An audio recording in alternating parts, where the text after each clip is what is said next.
Hey, what's up? It's Jim, and today I'm going to talk about the Old Review Omnibus Volume 7. The theme of this Old Review Omnibus, I guess, is sort of cars, and sort of the movie Drive, and sort of also the movie Baby Driver, since Drive and Baby Driver have a lot of influence similarities. I kind of made these reviews for the Rough Cuts. These are all Rough Cuts reviews, so they were all actually available right now on the Rough Cuts channel, but I'm bringing them back to their proper home on this channel, or also home on this channel, I guess. But I kind of wanted to make this because of those similarities, and it was kind of like a sort of secret sort of video series that I made at the time, or at least that was something I was really interested in because I really liked the movie Drive. Obviously, of these 4 videos, certain ones actually do have an influence. Some are just kind of cool reviews that are car related that I did, and I actually think these are fairly good reviews. I probably would just re-upload some of them, but I don't know, I just like to keep them in the Old Review Omnibus. Of all the Old Review Omnibuses I've done, this is probably the better one, frankly. But anyway, first I'm going to start things off with probably a film I keep recommending to people, and recently on the Pizza Party podcast and on Twitter, people ask me about black and white movies and film noir, and it's Detour, which is very available and you should totally go watch on YouTube. You can find it right now. It's a public domain movie and it's actually really good, and I like this review. I think I did a pretty good job, not to toot my own horn. Then moving on from there, I have the review of The Driver, which is a major influence on both Baby Driver and Drive, and it's definitely a movie you should check out. I kind of go into length about that. It is a Walter Hill classic. Then after that one, I talk about Roadgames, which is a film I'm a huge fan of. You even have like a multi-region DVD of it. I don't know if it got a proper release later, but with Jamie Lee Curtis and Stacy Keach, and it's a really cool, fun Australian car movie. It's kind of like Rear Window on the Highway. It's a pretty cool flick. And then finishing it off is a review of Nicholas Winding Refn's Pusher, which was his first film, which led him to be able to make Drive later on. So it's kind of more about the movie Drive, which I will have a thing up here so you can click on that review if you'd like to as well, which is on this channel already. So I hope you enjoy these older review videos in the Old Review Omnibus, and I'll see you after them at the end of this video. Okay. Hey, what's up, Rough Cuts? It's Jim. Today is Tuesday, and today's film is Detour. Now, Detour is the 1945 B film noir. We start the film with Al Roberts, and he's hitchhiking through, and he looks like he's been through a lot. He comes into a diner, looks all disheveled and messed up and everything, but then he tells us his tale of how he got this way. Now, Al Roberts used to be a piano player in New York with his beautiful girlfriend, where they sang this wonderful song together about being in love and stuff. Everybody liked it, and she was a very, very talented singer, and things were going great. He wants to marry her, but she wants to, you know, cool things off for a few years and go to California, and then she goes, and he stays in New York for a little bit, but then he misses her too much and decides he's going to hitchhike to California and see her there. Now, he gets as far as, I believe, Arizona, and then he gets picked up while he's hitchhiking by this guy, Haskell, Charles Haskell. He drives him along. He's kind of friendly. He's a little like rough around the edges. He's not sure if he's telling the truth all the time, and he has these scars along his knuckles there that look like someone scratched him. And he drives Al Roberts to a diner, and then he feeds him food and gives him a nice meal after a long trek. When Al Roberts tells the story, who's played by Tom Neal, about what happened, he's very deprecating, he's very whiny, you know, everything isn't his fault. He's just in the wrong place at the wrong time. A very film noir hero. All the protagonists in film noirs, I feel like it was never their fault. It was just circumstance that brought them to this, and no one as much as Al Roberts. It's very hammy, his delivery, but I almost like it with the B production. I think it kind of adds a certain value to it. So anyway, him and Haskell are driving, and Al Roberts drives while Haskell sleeps, and then it starts raining. He wants to put the top up on his car, won't wake up. He opens the door. Haskell falls on a rock. Al Roberts is kind of convinced that he just killed Haskell, and so then he goes to bury the body, and then he's just going to keep driving on, but then he realizes he has no money, so he has to steal all of Haskell's money, or he won't get very far. But then if he gets stopped, they're going to wonder why he's wearing such crappy clothes, because he's been hitchhiking from New York to Arizona, so his clothes probably look kind of crappy. So he decides he's going to change clothes with Haskell, so that way no one thinks the car isn't his, which it isn't, and the police won't question him. So he keeps driving. Then he picks up this girl played by Ann Savage. I've never seen such a venomous, evil bitch in all of cinema. She's just horrible person. Like, she drives along with Al Roberts for a little bit, but then she figures out that it's Haskell's car, because Haskell picked him up earlier, and she's the one who left the scars on his hand. And you know, and he knows this lady's trouble, and she starts figuring out, and then he explains it to him, because Al Roberts is kind of a putz, but whatever. And then they're gonna drive to LA together, sell the car, and then they'll be rid of each other, and then he'll give her most of the money because he just wants to see his girlfriend. But then he gets stuck in LA with her in this depressing apartment all the time, where they just drink and smoke and like go fish or something. What I find interesting about this film is its straightforward camera work, which the director of this film, Edward G. Ulmer, was an assistant for a silent film director, F.W. Murnau, on such films as The Last Laugh and Sunrise. They're very distinct visual films. Some of the imagery is just so wonderful, and the way they use lighting, I mean, it reminds me of silent film. You can definitely tell he worked in silent film and he's influenced by it, and that's how he learned how to make movies, so of course he's going to be influenced by it. There are certain shots, like when you have Tom Neal and he starts off telling his tale as Al Roberts, they turn off all the stage lights in this diner set and just have someone shine a light in his eyes, and you just see his eyes. It's such a distinct, you know, 1940s pulpy kind of sense of lighting and cinematography. There's some old movies that I think are just fun and a little hokey, but you like going along with this, and I always like going along with the hokiness of Detour, and you know, that narration where he's just like justifying everything to himself, and you know, and you could think maybe he's lying, maybe that's why he has to justify everything, like he's thinking in his mind, I didn't do anything wrong, I didn't kill that guy, I didn't get myself in this situation, it's just all circumstance, when in actuality he probably maybe did do a lot of fucked up things, like maybe he killed Haskell in a different way, but to justify it to himself he thinks of it in a different way, which I think is a different level you can actually look at this film. Like, is he telling the truth or not? Because you don't actually know. If someone's telling you a story and it's from their perspective, that's from their perspective. That might not be how most people viewed it, and or it might not even be how it actually happened. And since I don't actually know Al Roberts before this, I don't know him as a character, can he be trusted? And that's another interesting element of this film. It's like, how reliable is your narrator? And how honest is he really? Like, he sounds honest, but is he conning me the same way Vera is conning him in the story? I don't know. It's very short. It's only 67 minutes. It's very easy to find. It's a public domain film. I have it on a public domain DVD. As you see, it's public domain. You can find it pretty easily on YouTube and probably on the internet. If you've ever wanted to get into film noir and, you know, maybe you don't have a lot of time or you don't feel like watching Double Indemnity. Alright, so I hope you enjoyed this review and that you subscribe to the Rough Cuts if you haven't already, and subscribe to my channel if you haven't already, and follow me on Twitter, Tumblr, and VHX if you would like. And have a good day.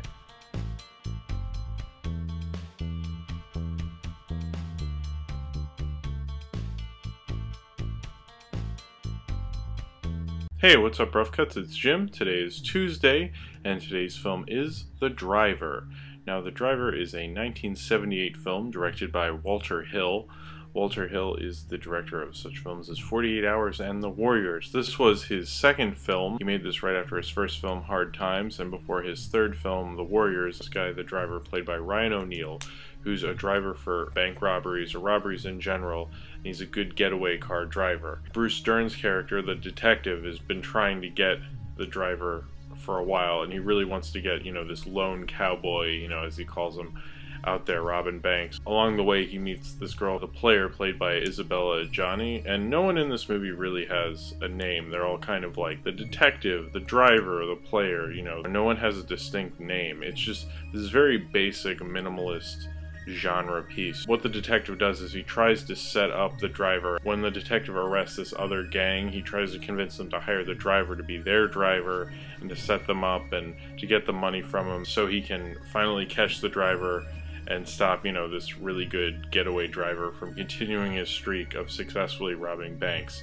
And it has these intense, really well shot and well choreographed car chases, which, you know, it shows off Ryan O'Neal's character's prowess of being this incredible driver, that they don't overdo it with score. It's mainly car noise. I like car noise in my car chases. I don't like techno music so much. I like Walter Hill a lot. I think this is probably one of the more experimental, studious films I've seen him ever make, because it's very minimalist. It's like kind of minimalist deconstruction of a genre almost, because it's like how little information can you give and still understand what's going on, because I didn't know any of the characters' names. They never say them, but they're not important, and so it makes you think, well, how important are characters' names in the first place? Because most people don't. I mean, even if you're really into movies, you don't remember the majority of characters' names you hear, but in this, it's just simply, you know, the driver, the player, the detective. Ryan O'Neal's character doesn't say much. He's usually, I mean, it's kind of a departure for Ryan O'Neal, because you think of him more as kind of a very talkative, you know, almost apologetic kind of guy. I don't know, he's a little more charming normally, and although he's charming this, he's very like stoic and quiet, and he says very little. I don't think he speaks until 15 minutes into the movie, and even then he doesn't really talk very much. He's a very simple man. I'm surprised Ryan O'Neal played it off so well. Apparently this was written for Steve McQueen. I guess it would actually make more sense if it was Steve McQueen. I mean, the action sequences are very loud, but then it has such quiet dialogue. It's very influenced by Lee Samurai, and, you know, it kind of reminds me of an action movie from last year, The American. Just very quiet, but then the action's very intense and focused, and everyone who's, you know, has guns is very calm, and like, this is such a job. It's very uniform and routine. Just, it's very cold and heartless, and I think that gives an interesting feel, especially with, it has this foreboding kind of moody music going on. The driver is kind of exciting in its own kind of simple way. Cat and mouse, kind of neo-noir. What it's trying to say about like genre, I'm not exactly sure. I guess is it trying to say like that we like the genre more than the characters, that when we're seeing a movie like The Driver, we just want to see the driver and the detective, and we don't really want to see all that other stuff. And most of the time I think that is true. It's kind of both a case study of genre and at the same time a very basic genre film. It's very subtle about what it's doing, so I think you kind of can miss it, and I think it kind of wants you to. Thank you very much, Rough Cut viewers, for letting me review yet another movie, and I will be back next Tuesday. Please subscribe to my main channel and follow me on Twitter, Tumblr, and potentially VHX, and follow Earl Barrett Holloway's Tumblr. He's the guy who did the picture before and after this video, and thank you very much. I'm sorry I did so many car things. That actually was an accident and not on purpose at all. Except I did review this because Drive is coming out, and I thought maybe they'll be related. I have no clue. I mean, they feel like similar premise. Driver, Ryan O'Neal, Ryan Gosling. Hey, what's up, Rough Cuts? It's Jim. Today is Tuesday, and today's film is Roadgames. Roadgames is a 1981 film directed by Richard Franklin. It stars Stacy Keach and Jamie Lee Curtis. Stacy Keach is playing a truck driver who, one night when he's trying to sleep in a motel for the night after a long truck ride, him and his dingo are trying to get into this motel, and someone beats them to it. Then the next morning, the dingo notices by the trash he keeps clawing at it, and then like the guy who went up and took the motel room keeps looking at it, and it's like 4 in the morning, and you know he's up because he's a truck driver. Then he goes and he has to pick up this meat. Stacy Keach's character Quid picks up the meat, and he's driving to Perth. This film takes place in Australia. Now, even though it takes place in Australia, Stacy Keach is an American in Australia. Why, I don't know how he got there, that's not important. But he's a truck driver, an American truck driver in Australia with a dingo. So it's a very quirky idea, but it works really well. And Stacy Keach has such an expressive face. The way, like, there's a lot of this movie is looking at things and like reaction shots, and he can pull that off, but he's also so great with the dialogue. Stacy Keach's eyes are just like amazing when he's looking at stuff.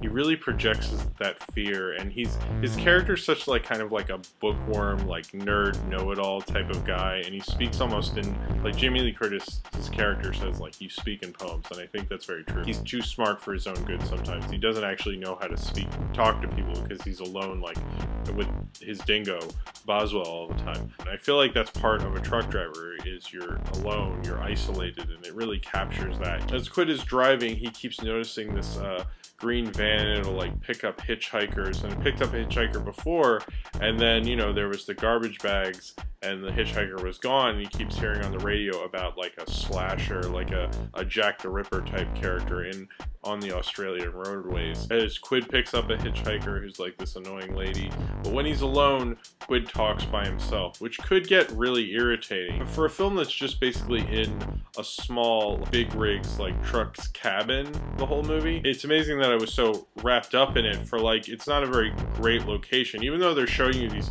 amazing locations of like Australia, you know, outside of the truck. Even though he's speaking, which is very, when you speak, it's very external, obviously. It feels very internal. When he's in his truck and he's driving with this four-wheeler down on this Australian highway, you feel very isolated with him. He gets obsessed with it, and then he picks up Jamie Lee Curtis, and she's actually interested, and she gets involved, and then they go and solve this mystery. Now, this movie, Richard Franklin is a huge Hitchcock fan. He directed Psycho 2. He knew Hitchcock. In fact, the way he met Hitchcock is he was actually trying to organize a screening of Rope, and somehow he ended up talking to Hitchcock and convinced him to come to Australia and speak. He's obsessed with Hitchcock. The screenwriter of this film, Everett DeRoche, came to Richard Franklin and said, you know, it would be a great idea that you take the plot of Rear Window and have it take place in like a moving vehicle, and thought that would be really interesting. And him and Richard Franklin developed the idea. Roadgames is taking the format and the idea of Rear Window. I mean, you have various people you see while he's driving, because you see cars, he looks at cars, he kind of makes fun of them sometimes, but or you see a guy on a motorcycle, and you'll see him later at a rest stop when they stop, or later on in the movie. So much like how in Rear Window you see all those people in the apartment buildings, like the girl and like the married couple and like the dog downstairs, like, you know, all those people. In this film they do that with the cars, which I thought was really original. Jamie Lee Curtis, you could basically say, is playing like Grace Kelly from Rear Window, and Stacy Keach is playing Jimmy Stewart. It's a different take on Hitchcock, because they always said Hitchcock came to film sets in a suit. This film is a less buttoned down, like more like working class version of a Hitchcock movie. You know, I feel like Richard Franklin wears kind of the crap that I wear. That's probably why this movie really appeals to me, to be honest. Quentin Tarantino especially likes this film. He considers it his favorite Australian film ever made. As a teenager, he wanted to write a book on genre filmmaking, and one of the people he was going to interview for it was the director of this film, Richard Franklin. The score is done by Brian May, not the guy from Queen, but Brian May. He's an Australian film composer. He did the scores for Mad Max and The Road Warrior, and I really like the score for this. I think it embodies the whole, even the character of Quinn that Stacy Keach is playing. And this also kind of reminds me of the Spielberg's first film, Duel. I love that he has a pet dingo in the film, and like that's his best friend, and just sits there like being like licking itself and stuff, listening to him, and he's talking to the dingo. I like that about this movie. I really like the dingo. I wish more people saw this movie, and like Mondo had a kick-ass poster of it with Quid holding Boswell on a leash, like, and Boswell's like all like growling and stuff when he's like fighting off people. People are always trying to get his dingo, and he always defends Boswell, which I was like, thank you very much for watching Rough Cut viewers. If you'd like to subscribe to my main channel, do so in the link in the description, and follow me on Twitter, Tumblr, and potentially VHX. Also, special thanks to Earl Barrett Holloway for making me the picture that is at the beginning and end of this video. You should also go to his Tumblr as well. Can you hear the rain right now? I don't know. Hey, what's up? It's Jim. Today is Tuesday, and today's film is Pusher. This drug dealer named Frank, who's played by Kim Bodina. You see him dealing drugs and having a good time and making lots of money. He meets up with this Swedish guy who is his cellmate at one point in the past, and he wants to pick up some heroin. Frank sets this up. He already owes money to this his supplier, quite a bit of money, but he's gonna let him do it because then he'll pay him back and give him some money he owes him. That deal goes wrong when the cops cut them off, and then he runs, and all the heroin winds up either in the air, because when they're running it all like a lot of it went up in a cloud and the rest of it went in the river.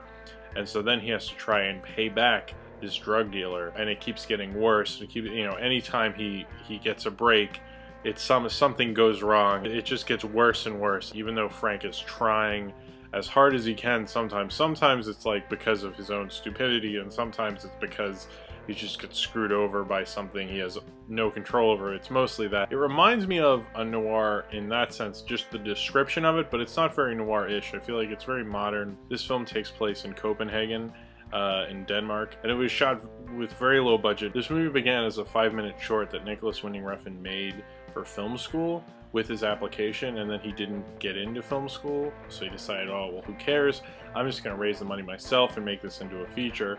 So that's what he did. He raised about $1 million, and then after he raised the funds, they actually accepted him into film school, but he just decided to quit, and he claims to be the only Danish person to quit film school. I doubt that's true, but hey, you know, it's a nice thing to say. Let's go with it. This became a huge hit in Denmark and throughout Europe. It has a cool, like, European 90s vibe to it. That kind of cool, like, European leather jacket, smoking cigarettes, kind of 90s feel to it that I really got from this. I mean, they go into a rave at one point. I kind of like the existential idea of just somebody who's like keeps trying and trying and keeps failing. It makes for a nice kind of existential dilemma adventure, you know, because it's like you want to root for him, but like things just keep getting worse and worse for him. For a first film, it's very ambitious. It's low-key. You can tell it's like kind of it's a 90s independent film. They didn't have a lot of money, but they knew how to use the little money they had very effectively, and they got, you know, a good actor in Kim Bodina. Apparently they had another guy cast before, and he was very like static and still, and everyone rehearsed with that guy, but then they brought in Kim Bodina at the last minute, and so everyone, when they looked shocked at his actions, really shocked, like they didn't know, you know, they weren't used to that portrayal of the character, which I think is kind of interesting, because I didn't know that when I was watching it, but it really comes across that he's shocking because of that fact. He used a lot of handheld kind of documentary feel, which I think was kind of new and hipper in the 90s, and I think this came out in 1996. I think it gives it kind of a cool aesthetic and understands how to use that documentary feel, and not just a gimmick. Now when we use it, it's like half of what that thing's about, but you almost don't notice it. It makes that documentary footage look almost that much better because it draws you in more, because you're not thinking about it being documentary footage. You know, you're just thinking about the story, which is something I also like about Pusher, because in the middle I was like, oh yeah, this is kind of handheld documentary footage. I didn't introduce this film and go, this is shot like a documentary. I talk about the plot. This film works really well aesthetically because it's not, the aesthetics aren't overpowering it. The aesthetics like work within the story very well. I definitely like its spirit. It's not the best directed movie. I think Nicholas Winding Refn could direct this a lot better now, but for what it is and what it's trying to be, I think it's very good at it. Thank you very much for watching, Rough Cut viewers, and subscribe to my main channel, as well as follow me on Twitter, Tumblr, and potentially VHX. And remember to follow Earl Barrett Holloway's Tumblr as well, who does the picture at the beginning and end of this video. And I hope to see you next Tuesday. Alright, so that was the Old Review Omnibus. I hope you had enough of me talking about kind of well-regarded car movies, which isn't something that happens. Unlike, I guess, Fast and Furious, that does happen. So, oops. But anyway, well, I guess more like internal car movies is the best way to do it. Anyway, I hope you enjoyed this Old Review Omnibus. I like to do them occasionally just to bring these videos back and like give them a new life, especially because I don't think you can really find them as well through searches, so I thought, you know, might as well have them here where they belong. So I hope you enjoyed this. I hopefully will have another one soon, and maybe one with reviews that haven't been available in a long time, so it's a little more interesting, I guess, but I'm sure some of you, or most of you, haven't seen these reviews. I do highly recommend you check out Detour. It's one of the greatest films ever made, and there's really no excuse that you haven't seen it, because it is seriously incredibly available. And also you get to see my old apartment, which is cool. So if you would like to talk about any of the films featured in the Old Review Omnibus, or the reviews in the Old Review Omnibus, or something else entirely different, which I'm sure you'll do also, then comment below in the comments, and subscribe if you would like to.